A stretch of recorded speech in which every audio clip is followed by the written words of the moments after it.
I have never posted on a forum before, but I wanted to reach out to someone. My wife and I have been married for 20 years and we have two kids. They are on their own. My wife owns a hair salon and I have a landscaping business. My father passed down to me. He is still among the living. He just wanted to retire. He wanted to enjoy what life he had left. My father and mother are still together after 42 years. So, when we celebrated our 20th wedding anniversary, they were really happy. They were making comments along the lines of, "Hey, you guys will be married as long as us one day." But as time went on, my wife and I started to drift apart. I don't know what it was. My wife was always affectionate, always touching me when she walked by me, and came up to give me a kiss for no apparent reason. But little by little, that started to diminish until it felt like we were two strangers living together. The conversations between us started to become more and more routine. The same topics repeated over and over again with no real substance or exchange of ideas. We were not fighting, but I could feel something was wrong between us.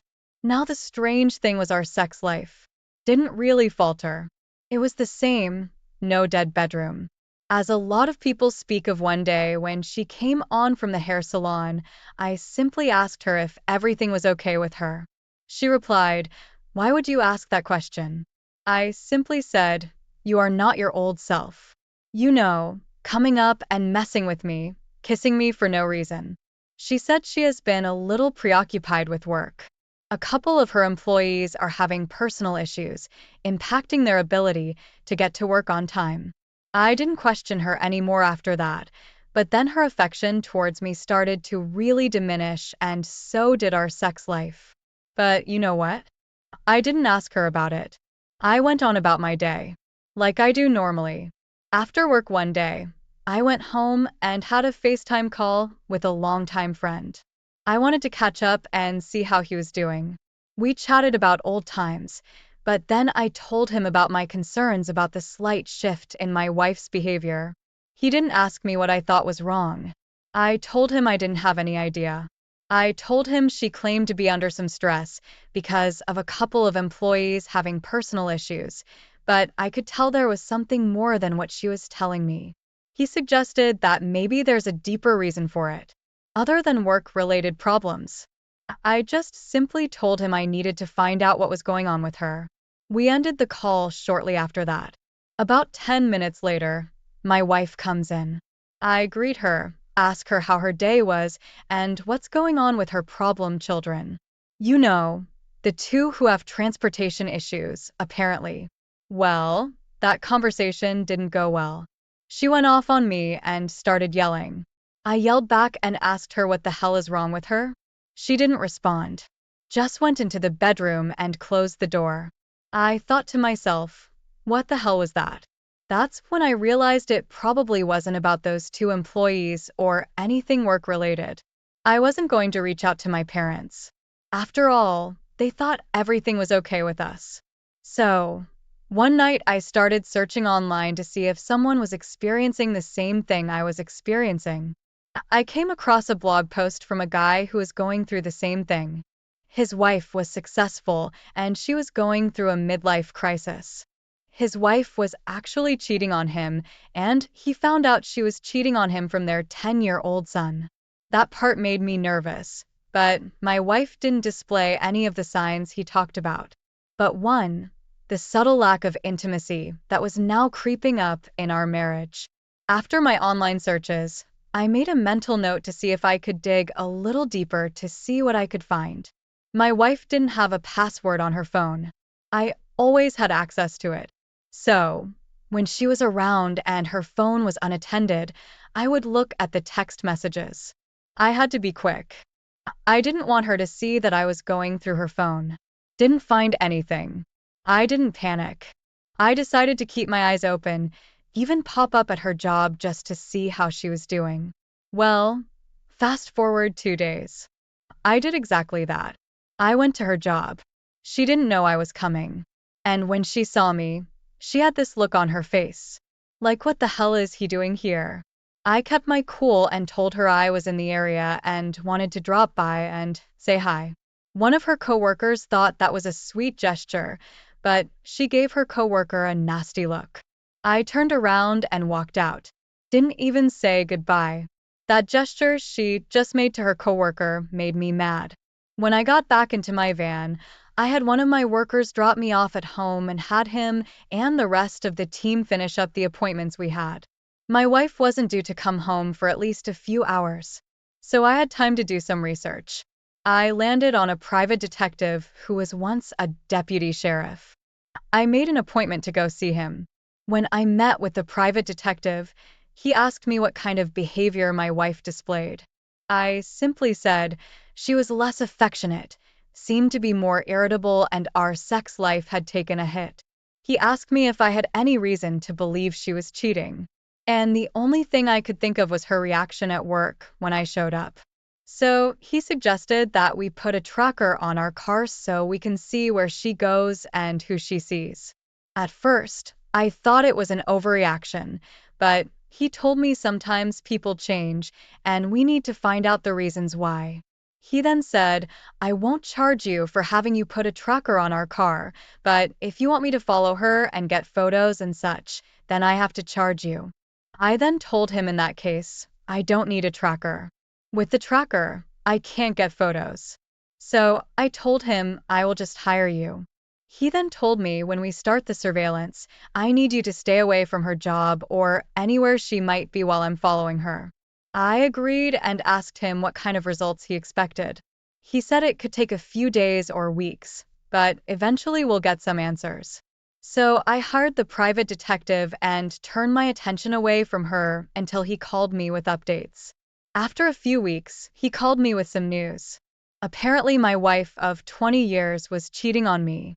It was some guy she met at a business conference. There were photos of them kissing and going to hotels and restaurants. He even caught them making out in a parking garage. I was completely devastated, but I thanked the private detective for his help. I immediately asked him to compile the evidence for me. And he did. After going through the evidence, I made the decision to find out what divorce would look like for me. I contacted an attorney. We reside in Georgia. So any claim for alimony was nullified because of her infidelity. And my attorney told me that whatever I do not sleep with my wife. After I have filed for divorce, the court could possibly assume I have forgiven her. That part threw me for a loop, but I understood. I wasn't going to tell my parents or my kids, at least not yet. I asked a few of my workers if they would help me move a few things. I was going to move into one of my rental properties. I had right before she got home that evening. We moved some of my things to the rental. I pretended she was a stranger. When she got home that night, I didn't greet her. Didn't say anything. As far as I am concerned, she is past tense. The fact that she lied, cheated in the way she was treating me, I didn't want any part of it. When she went into the bedroom, I left and didn't come back home. It really didn't surprise me when she didn't reach out to me. It stung at first, but I quickly got over it. The next day, when I knew she was at work, I went and packed more things. I wanted to be out of the house completely when she came home this evening, but I was interrupted. As I was walking out, my dad was getting out of his car and asked me what was going on. I couldn't lie to him and told him and asked him not to say anything to Mom. He was really upset about it. He asked me what I was doing. I told him I was moving out and I have already filed for divorce. Dad and I had a long talk. He asked me why I was so hasty in filing for divorce. I simply told him two things. She betrayed me and I will never be able to trust her again. He hesitated for a second and said, I understand. As he was leaving, he asked me if I needed anything. I just told him, just have my back. And he nodded his head. I told him to remember, don't say anything to anyone. Well, when I left the house that day, I never went back. About a month later, my soon-to-be ex-wife was served with divorce papers. And my mom and my kids still didn't know. As far as I knew, my soon-to-be ex-wife had her own lawyer, but it didn't do any good. She was trying to get the house for herself, and she was mean in the courtroom. And that's when I decided to expose her, as we were ordered to sell the house and split the equity, which equates to $120,000 apiece. We sold the house about 10 months after the divorce. Then I exposed her to our friends on Facebook. I told my kids. My mom was finally told by my dad. And yes, she was upset at him for not telling her sooner. I also shared the photos with everyone minus the explicit ones. Some of her friends said I was wrong for telling everyone. I simply told them to fuck off. She didn't cheat on them. She cheated on me. Fast forward another 2 months. And my ex-wife moved in with the person she was cheating with. I later found out the guy she was cheating with was going through a divorce at the time my wife started cheating on me.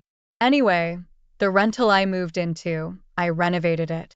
And I see my kids once a month right now. Both of my girls don't even associate with their mother. I will not come back with an update. I don't need to. As of right now, my parents won't even talk to my ex-wife. My mom cried her heart out when she was told about my ex-wife's infidelity. But my kids stick by me 100%. And as a father, welcome to Reddit relationships. This story is called My Wife of 15 Years Was Caught Cheating on Father's Day. Hello, Reddit community. I haven't done anything like this before. Need to vent and get this out. I found out that my wife of 15 years was cheating on me. I found out on Father's Day. I couldn't believe it. I never saw it coming. We have 2 kids together. I am just trying to wrap my head around this and figure out what to do. She has a Zumba class she attends, and it's mostly women in that class. She told me one of her friends in the class has been going through a divorce, and she has been helping her out. I never gave it a second thought until I saw a post on Facebook from one of my wife's friends in the class that said, "Happy Father's Day to all the great dads out there," and my wife was tagged in it. I clicked on her profile and saw that she was attending a Father's Day barbecue at her friend's house, and she never told me she was attending a barbecue. On Friday, I came home early from work and our boys were home. They are 18 and 16. My wife wasn't home. I asked them if they knew where their mother was, and they said she left early in the morning and didn't know where she was. I tried calling her several times and she never answered. So, I decided to drive by the address that was on the post. And when I got there, I saw my wife's car with a bunch of other cars as well. I parked my car down the street and walked up. I could hear laughter coming from the backyard. I peeked over the fence and saw my wife sitting next to a man. I didn't recognize they were talking and laughing and having a good time. I couldn't believe what I was seeing. She was sort of flirting with this guy, but I didn't want to cause a scene and she was just talking. So, I decided to leave. I went home and waited for her to come home. A few hours later, she came home and I asked her where she was. And she told me she was at her friend's house, helping her out with the barbecue. I asked her why she didn't tell me she was going to a barbecue. And she said she didn't think it was a big deal and she didn't want to bother me. I told her that didn't make any sense. I indicated she knew I was getting off work early and we could have all gone to the barbecue, including the kids. She just shrugged it off and said she was sorry, and she would try to do better in the future. I didn't say anything else. I just let it go, but I was really upset about it. The next day, which was Father's Day, I woke up early and made breakfast for the kids. And my wife was still asleep. I woke her up and told her I made breakfast, and she got out of bed and came into the kitchen and kissed me on the cheek and said, "Happy Father's Day." I said, "Thank you." And she sat down at the table and we ate breakfast together. And then I opened my gifts I received from my boys and my wife. After I opened my gifts, my wife said she was going to take a shower and she went upstairs and I stayed downstairs with the kids. A little while later, I went upstairs to use the restroom. I heard the shower running. So, I went into our bedroom and I saw my wife's phone on the bed and I decided to look at it. I went through her text messages and saw that she was texting this guy. From the looks of it, it was not the guy she was sitting next to at the barbecue. It was someone else. They were making plans to meet up. I went into the restroom where she was taking a shower. I didn't say anything. Didn't confront her. I had to think what I was going to do. I mean, she went to the barbecue without her family. Right then and there. I decided that I needed to call a lawyer just to see what divorce would look like for me. I left the house and went to my brother's house and I told him what was going on. And he agreed that I should call a divorce attorney and possibly a private investigator. The next day, I called a divorce attorney and told him why I am considering divorce. He asked me a few questions and he told me to come in for a consultation.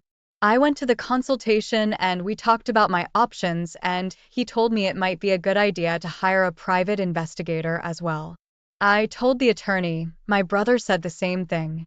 I told the attorney that I had suspicions. My wife might be cheating on me, but the only thing I had was text messages and her possibly meeting someone. The attorney simply told me that wasn't enough evidence. I needed more than just text messages. I needed concrete evidence like photos or video. The attorney asked me about the kids and I told him that I wanted full custody. He told me that would be very difficult to do, but it wasn't impossible. The attorney asked me if I was sure about this and I told him I was positive. I didn't want to stay in a marriage where my wife was cheating on me and I didn't want my kids to grow up in a broken home. The attorney told me he would draw up the paperwork. I stopped the attorney and told him, "Don't draw up the paperwork yet. I plan to get a private investigator, get more evidence. When I do, then you can file the paperwork." My attorney told me that was a good idea. After confirming with the attorney, I headed home. While I was driving home, I got a text message from my 18-year-old son. He wanted to know where I was. I told him I was on my way home. He said he wanted to tell me something. I told him I will be home in a few minutes. I will come back here soon and let you guys know what is going on. I am mentally exhausted right now. This story is called Update. My wife of 15 years was caught cheating on Father's Day, their previous story. Hey, everyone. I am back. Since my last post that day, when I left the attorney's office, I got a text from my son. He told me he saw his mother kissing a strange man while he was outside participating in soccer practice.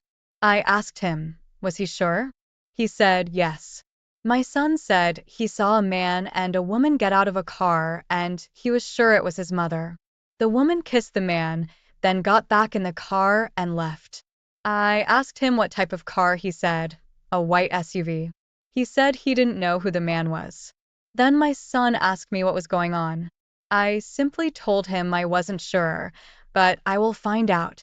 After talking to my son, I decided to call a private investigator because I knew she would try to deny it or gaslight me and my son into thinking it was a mistake.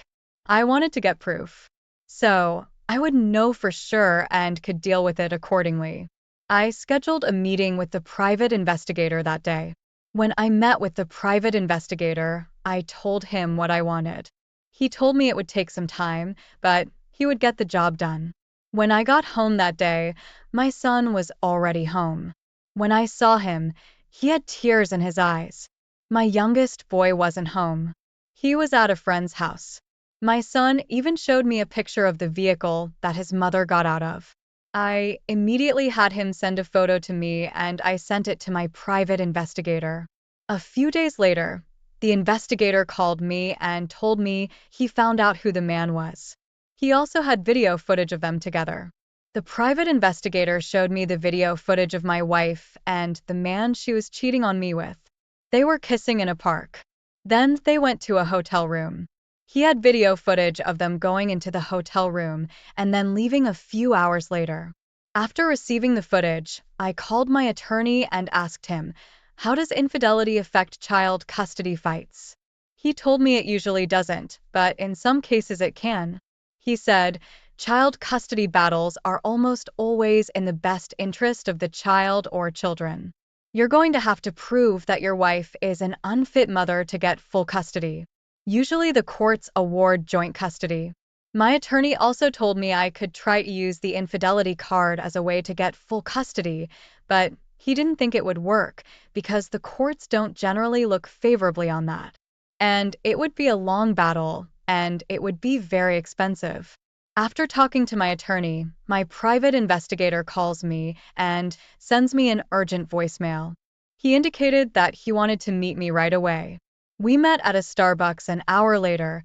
The private investigator showed me footage of my wife having sex with this guy in this white SUV. I told the private investigator to go ahead and compile the footage for me so I can give it to my divorce attorney. Later that night, when I got home, my wife tells me our oldest son is ignoring her. After she told me that, I went to talk to our son. He told me he was mad at his mother and did not want to talk to her. I asked him why. He said he was tired of her lying to us and he wanted to live with me. I told my son I would deal with it and not to worry about it. I told him not to say anything to his younger brother. A few days later, I received all the video footage from my private investigator. I watched it and it made me sick to my stomach. I couldn't believe my wife would do this to me and our family. Later that night, my wife asked me what was wrong with our son. I told her he is preoccupied with his soccer performance and wasn't really in a talkative mood. I asked her if she wanted to watch a movie. She said yes. So, we watched a movie. After the movie was over, I told my wife I had something to show her. I took her into our home office and I played the video footage of her cheating on me with this other man. My wife immediately started crying, and she fell to the ground. She was in shock. I think I told her I have already filed for divorce and I was going to fight for full custody of our kids. Her whole attitude changed after I said that. She immediately became combative and threatening. She told me I would never see my kids again. And if I fought her for custody, she would make sure I would regret it. She was yelling and shouting. The kids came downstairs and asked what was wrong. I told them we were just having an argument and I asked them to go back upstairs. They did. After our big argument, I asked my wife to leave the house. She said she wasn't going anywhere. She told me she didn't have to go anywhere. This house belongs to her as well. After that night, over the next few days, I haven't talked to my wife. I sleep in the guest bedroom. I have moved all of my belongings to the guest bedroom and my boys don't really interact with their mother. Oh? A few people asked what does my wife do? She owns a flower shop with a friend of hers and I am a mortgage broker. So, I doubt I will get full custody of the kids. She is a good mother with the exception of her infidelity. My wife has hired a lawyer, and she is threatening to fight me for full custody of our kids.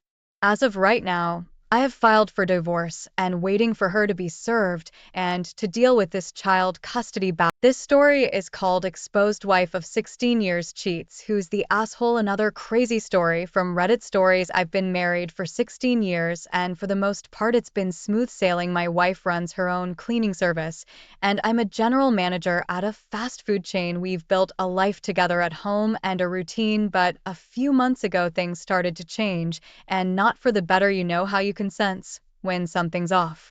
It was like that.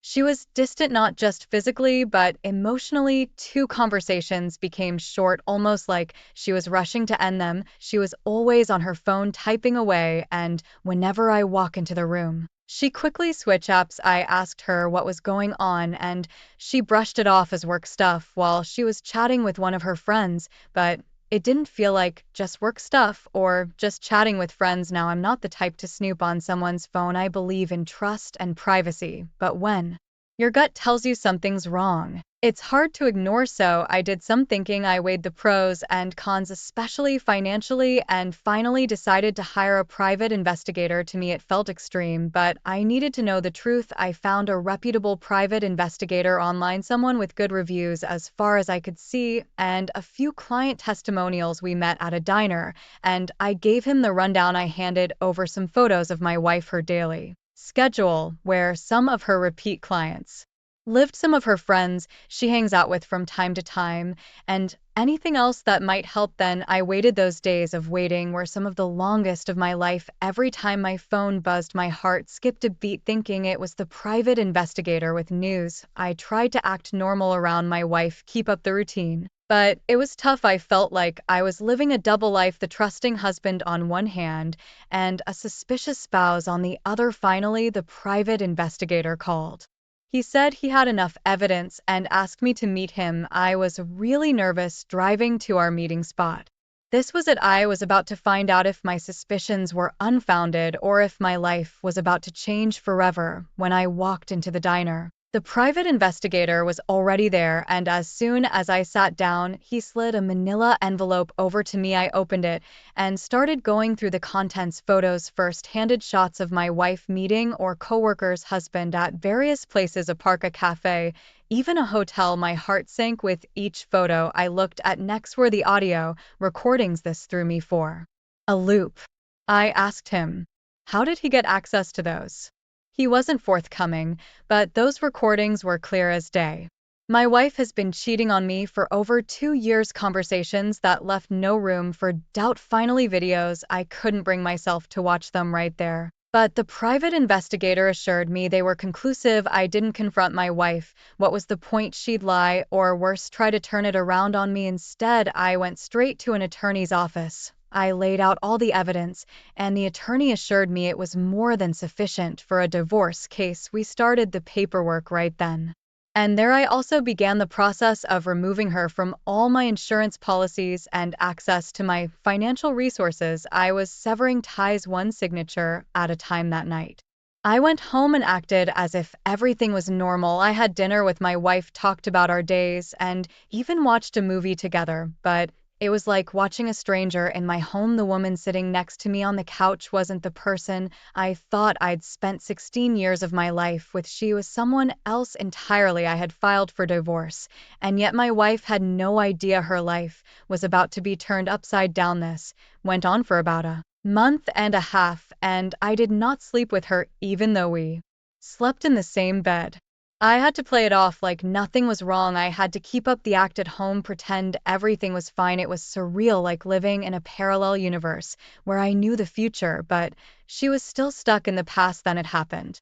I was in the home office, and the process server delivered the divorce papers. But my wife wasn't home yet, so what I did, I packed a few things and stayed at a hotel for the next few nights. I left the divorce papers on the kitchen counter where I knew she would see them. Well, to my surprise, I didn't get a text or a phone call in regards to the divorce papers, and I didn't even reach out to her. I only went home to get more clothes and do some laundry while she wasn't there. Fast forward 2 weeks. The day of the hearing arrived. My attorney had prepped me on what to expect, but nothing could prepare me for the moment I walked into that courtroom. The proceedings began. My attorney presented our case first. He laid out the evidence methodically, the photos, the audio recordings, and a brief description of the videos. He made it clear that this wasn't a spur-of-the-moment decision, but one based on undeniable proof. Then it was her turn. Her attorney tried to paint her as the victim, saying that I had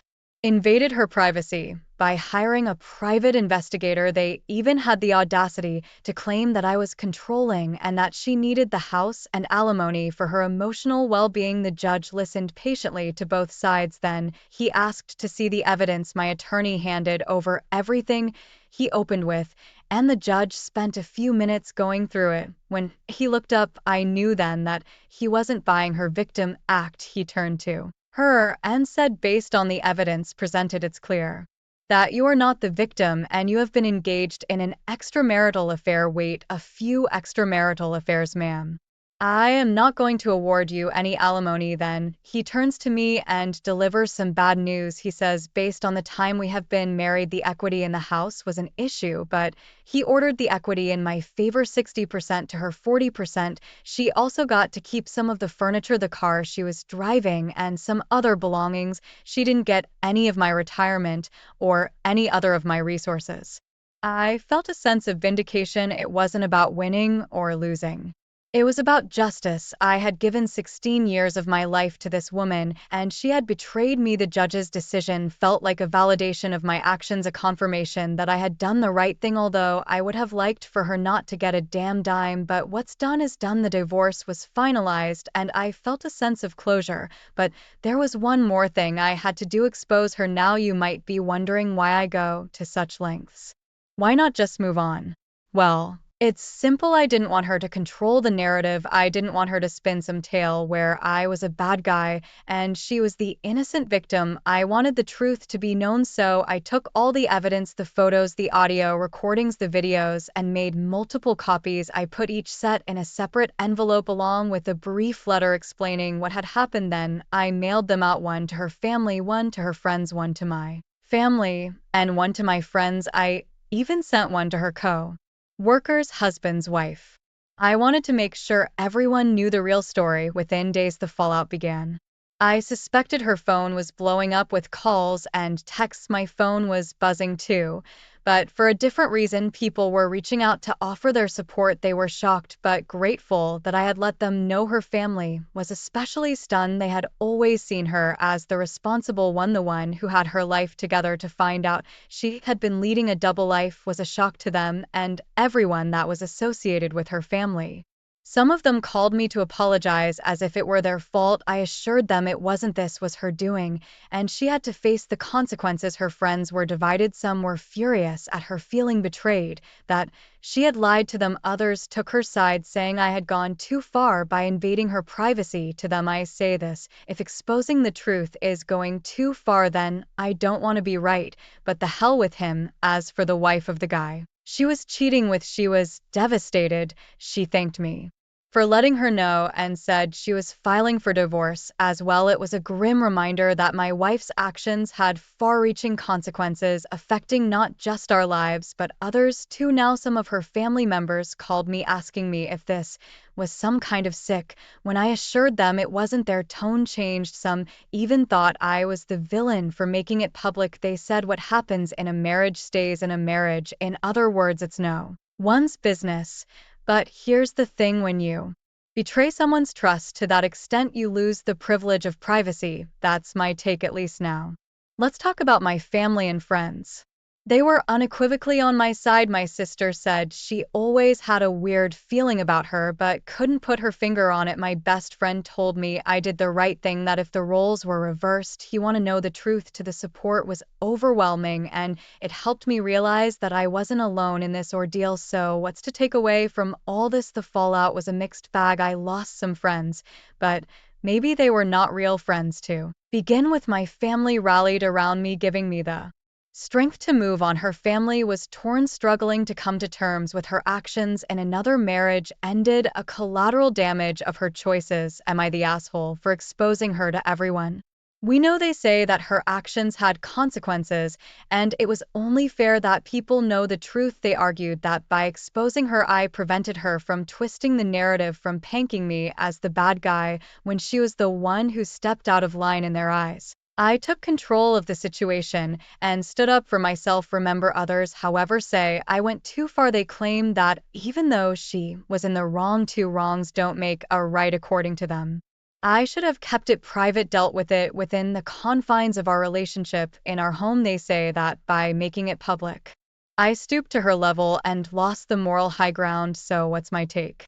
Honestly, it's complicated. On the one hand, I feel justified. I was wrong and I took steps to protect myself and my reputation. On the other hand, I do wonder if I could have handled it differently, more discreetly. But then I remember the look on her face during the divorce, hearing the realization that she couldn't manipulate the situation, and I feel like I made the right call. Do you think I was justified in exposing her, or did I cross a line? Am I the asshole here, or is my ex-wife the asshole? I forgot to add my ex-wife's AP had to pay alimony, part of his 401k, and she gets the majority of the equity in their home. When it's sold, they were married for 24 years. About 7 months later, We sold the house. She got the remainder of her items out of the house before we turned over the keys to the new buyer. After the closing, I never saw my ex-wife again. Rumor had it she moved away. I'm a 40-year-old man working as a finance manager at a local bank in a mid-sized town. My days are filled with numbers, reports, and managing a small team living in a community where people know each other. I've settled into a comfortable routine. My home is a modest house in a neighborhood filled with familiar faces. I find joy in small things. The laughter of friends during weekend get-togethers, the excitement in my children's eyes during family game nights, and the satisfaction of tending to my garden. The stability of my job and the predictability of my life have brought a sense of contentment. Bills are paid on time. Vacations are planned well in advance, and every day follows a familiar pattern. While others might find this routine dull, for me, it's a haven. It's a life built on hard work and consistent choices, reflecting values like responsibility, integrity, and dedication to family. Over the span of 15 years, our marriage was punctuated by important milestones. There were anniversaries celebrated with quiet dinners and surprise trips, the birth of our children, and the triumph of overcoming challenges like job changes and health scares. These events served as markers of our journey, each one a testament to our life and the love we believed would endure. Our shared accomplishments were not just personal, but also professional. We cheered for each other's career advancements and supported each other through decisions like moving to our mid-sized town for my stable job. We took pride in small victories too, like paying off our first car, renovating our home, or planning a family vacation abroad. Our marriage was not without its trials. We faced financial pressures, disagreements over parenting, and the regular stresses of daily life, but every storm was weathered together hand in hand.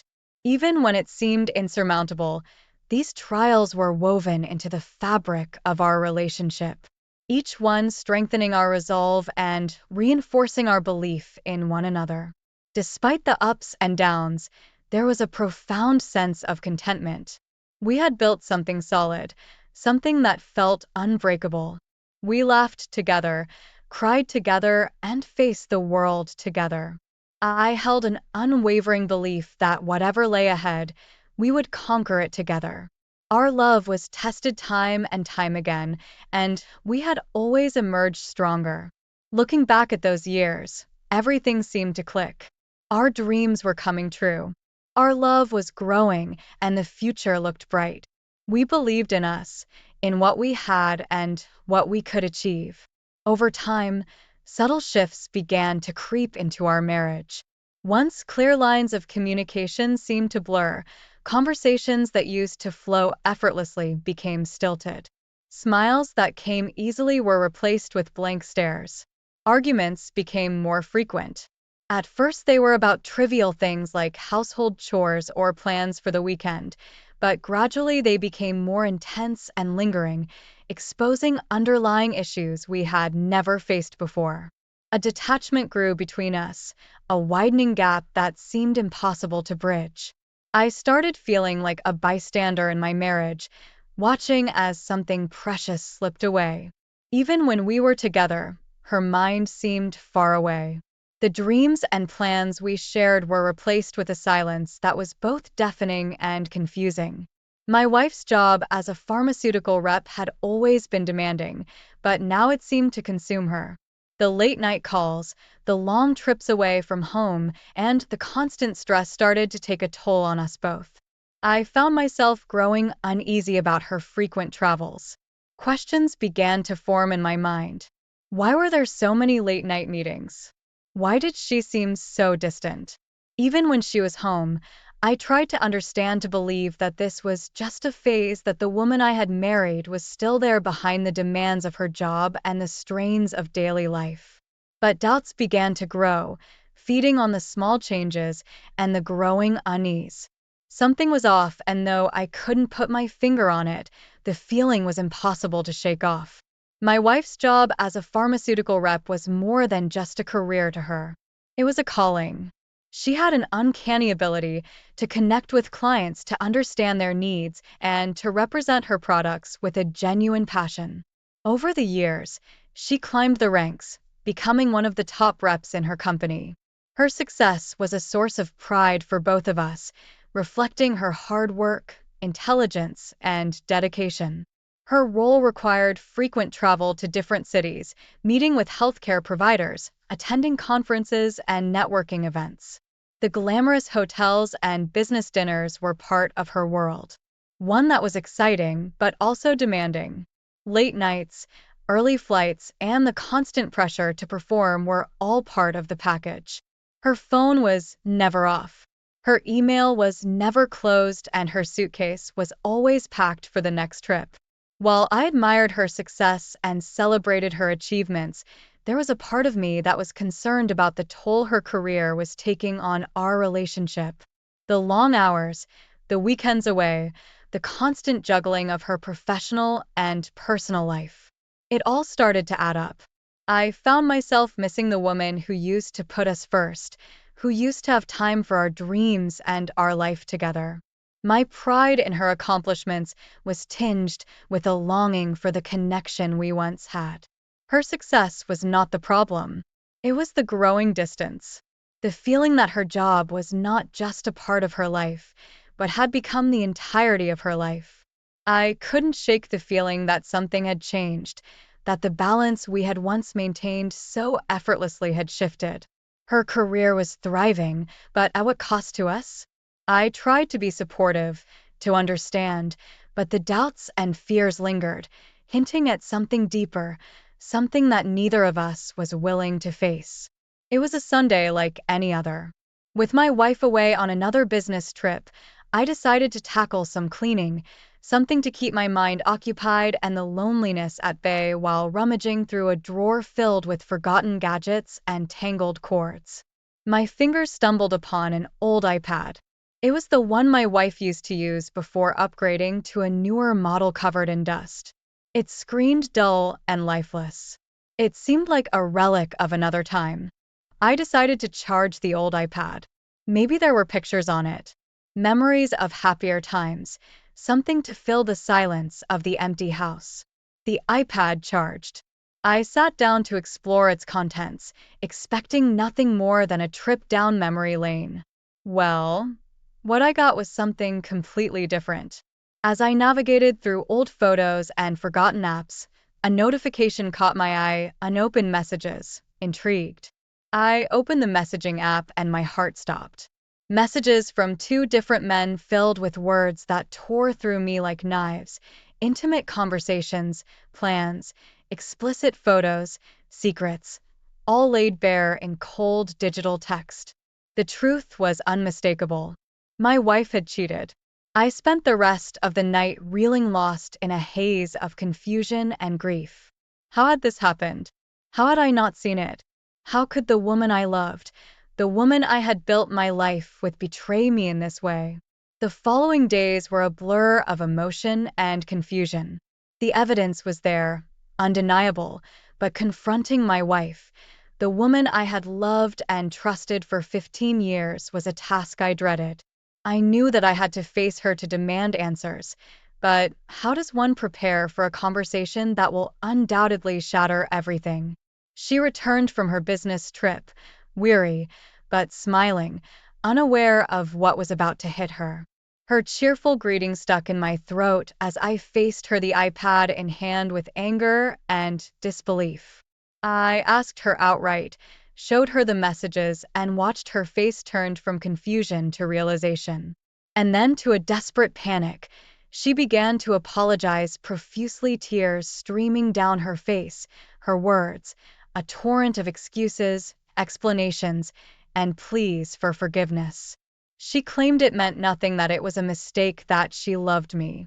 Still, her words, once so comforting, didn't mean to me. Now her apologies seemed rehearsed, her excuses feeble. She wanted to try marriage counseling to work things out, but I could only see the betrayal. I told her, no, my decision was final. I could not forget. I could not forgive the trust that had been the bedrock of our relationship was gone, destroyed by her actions. She continued to plead to beg. Even as I walked away, she was super desperate, but it was too late. The damage was done, and there was no turning back.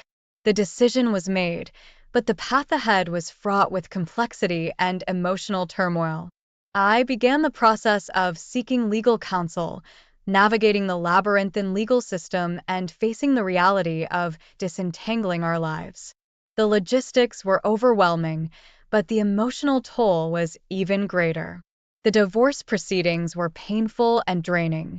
There were assets to be divided, agreements to be reached. And every step was a reminder of the betrayal and the love lost despite her pleas for reconciliation. My wife was compliant in the legal process. She wasn't seeking alimony and she seemed resigned to the divorce, even though her eyes still held a glimmer of hope. The day of the divorce hearing arrived, a somber occasion that marked the end of a 15-year journey. In that courtroom, we faced each other, no longer husband and wife, but adversaries in a legal battle. My wife's plea for reconciliation persisted. Even there, her voice broke as she asked the judge for more time, a chance to save the marriage, but it was too late. The judge ordered us to split all assets. And my 15 years of marriage was over just like that. To this day, I still haven't told our kids who were in college that was agreed upon until they come home for break. About 7 months after the divorce, we sold the house and split the equity, even at the closing. So many months after the divorce, my ex-wife was still trying to get back with me. I simply told her, no chance in hell that was happening. This happened 18 months ago. Our kids know now, and they wanted to know what happened. And I told them to say they were devastated was an understatement. We have a son and a daughter anyway, they are coping. And I want to thank everyone who has taken the— My name is Connor, and when I look back on my 15-year marriage to Mandy, I can hardly believe how blonde I was. We met when we were just 19, young and reckless. She was a waitress at a diner near my college campus. I was a freshman with big dreams, but little direction. We clicked right away over late-night cups of coffee and conversations about music and movies. Before we even really knew each other, we had jumped into marriage and started a family. Our first child, Jacob, came along when we were 21. We were just kids ourselves, trying to raise a baby in a cramped studio apartment while finishing school. Money was tight as we balanced part-time jobs and classes. Mandy's parents had disowned her for getting pregnant out of wedlock, so we had no family to turn to. I worked as a bartender and Mandy waitress at night while our neighbor watched the baby. We argued a lot about how to make ends meet. Mandy wanted me to drop out and work full-time while she stayed home, but I was determined to finish my engineering degree. I thought we'd both have to work and make sacrifices if we were going to provide any kind of decent life for our son. Those years nearly tore us apart. If not for our love for Jacob, I don't know if we would have made it. By the time our daughter Wendy was born, we were 25. We had settled into an uneasy compromise. I had finally graduated and secured an entry-level job with a construction firm. Mandy continued waitressing part-time for the flexible hours and extra cash. We bought a small house in the country, thrilled to finally have space and a backyard for the kids. Those early years were filled with chaos, but also joy. I worked long hours as a junior site manager, often leaving before dawn for faraway construction sites. I cherished the weekends, spending sunny Saturdays in the yard, kicking a ball with Jacob and pushing Wendy on the swing set. On Sundays, we would go to the zoo or children's museum, making memories as a family. When I got home from work, I was exhausted. Mandy would have dinner ready, but sometimes I would go straight to bed afterwards, weary from being on my feet all day, yelling at contractors and troubleshooting problems on the work site. Mandy started hinting that she wanted to go back to school for interior design, but we couldn't afford full-time daycare. I told her to wait a few more years until the kids were both in school. I thought we were making it work. The kids were happy and healthy, and Mandy and I had settled into a comfortable routine. Well, at least that's the way it looked. Looking back now, I can see the signs were there all along. When the kids reached school age and Mandy started taking some classes, she began coming home later and later. She said it was group assignments, but I would call the school and no one had heard of any night classes. When I asked to see her syllabus, she got defensive and accused me of being controlling. Mandy started going out more too, claiming it was just mom's nights for wine and venting. Sometimes she didn't stumble home until midnight or later. When I complained that she needed to be up to get the kids on the school bus, she accused me of smothering her. I backed off, wanting to be supportive and not be the bad guy. I figured she was bored from working all the time or watching the kids when she was off work and needed to blow off some steam now and then. As the kids were getting older, the cracks in our marriage were becoming canyons. Mandy was still taking random night classes, but didn't seem interested in pursuing interior design anymore. We rarely spent time together, and when we did, we ended up arguing about money or childcare logistics. She was hanging out with single gal pals, going to clubs and coming back reeking of alcohol and cigarette smoke. I was smoking too, picking up the habit from the endless stress of job site emergencies. We slept in separate rooms by then and avoided each other as much as possible. I buried myself in work, thinking if I could just make foreman, then supervisor, it would smooth things over. Mandy continued going out more and more, not coming home until early morning some nights. I tried to shield the kids from it as best I could, but I know Jacob and Wendy sensed the tension simmering below the surface. Finally, one night, it all exploded. Mandy didn't come home at all. I sat up until the sun crept in, fury and dread churning in my gut. Around 5 a.m., she finally rolled in, reeking of alcohol and sweat, smeared makeup all over her face. When I demanded to know where she'd been, she burst out laughing. I was with my lover, Rick. We've been hooking up for months. You're such an idiot, Connor. This marriage is a joke. Her words hit me like a sucker punch as she rambled on about her boyfriend, Rick, how they'd been meeting for secret hookups in cheap motels, how he satisfied her in ways I never could. I felt sick. I wanted to scream and rage to demand answers, but the kids were asleep upstairs. So, I quietly told Mandy to pack a bag and get the fuck out. She left, still ranting and raving, slamming the door so hard the pictures on the wall shook. I sat stunned in the armchair. How could I have been so blind? The signs were all there, but I had ignored them, burying myself in work and the comfortable fiction of domestic life. I had lived a lot for years, right under my own roof. I didn't tell the kids right away. I let them get through the school week, trying to act normal, but inside I was reeling. On Friday afternoon, I finally sat Wendy and Jacob down. I broke the news about why their mom left, told them that their mom was having an affair with another man, and I asked her to leave. Jacob, now 15, turned red with fury. He immediately blamed Mandy, calling her a selfish cheat. He said he never wanted to speak to her again. Wendy, at 11, was more upset.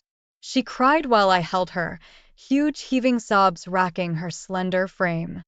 I didn't have any words that could make it better. All I could do was hug my kids close while our little world crumbled around us. In the months after Mandy left, I tried to cling to stability for the kids. I made breakfast and dinner, checked homework, and held my tears in until I was alone. Jacob hardly reacted outwardly after that first day, sealing up his emotions, but I could tell he was broken-hearted. Wendy remained withdrawn and weepy. Whenever Mandy called, trying to explain herself or when the kids back, they refused to speak to her. I stopped answering her calls too. There was nothing left to say. The divorce proceedings were almost anticlimactic after the bomb that had blown our family apart. Mandy tried every manipulation in the book, but it was too late. She blamed me, saying I had ignored her needs. She claimed I drove her into the arms of another man by being boring and unsupportive. At one point, she even tried to say our marriage failed because of lack of intimacy after the kids were born. She tried to turn Wendy and Jacob against me, telling them lies about how controlling I was.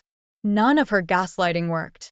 Once I knew the truth, I saw her schemes for what they were: desperate ploys from a woman unwilling to take responsibility for her own destructive choices.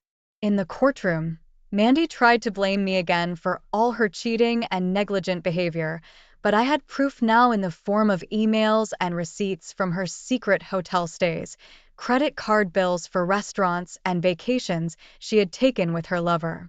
I presented the evidence calmly, though inside I shook with anger at the injustice of it all. Mandy broke down weeping and pleading, but it was far too late for any of that. In the end, the judge clearly saw her for what she was: an unfaithful wife and absent mother.